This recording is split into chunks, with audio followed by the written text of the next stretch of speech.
So I have this really cool fishing deck from the 80's, but I don't want to skate it because I don't want to trash it. So in this video I'm basically gonna copy the board to make a board I can skate. Started with measuring out some dimensions. It's funny because these boards are pretty short, but they have a longer wheelbase than your regular board. Then I made a mold from the hard foam. The mold looks good and looks pretty accurate. Gluing up the veneers.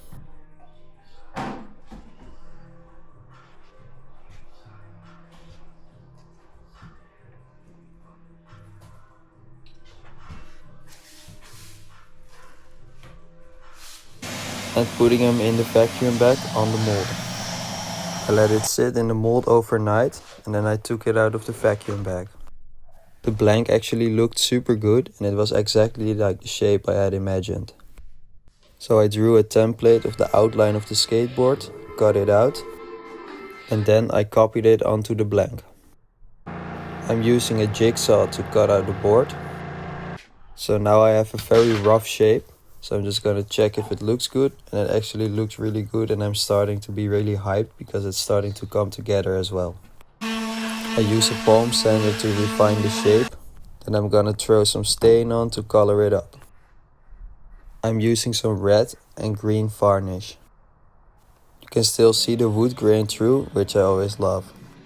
When it was dry, it was some finer sanding and even more refining of the shape and the board and just finishing it up. Then of course one thing rests, which is time to set it up so it's ready to skate.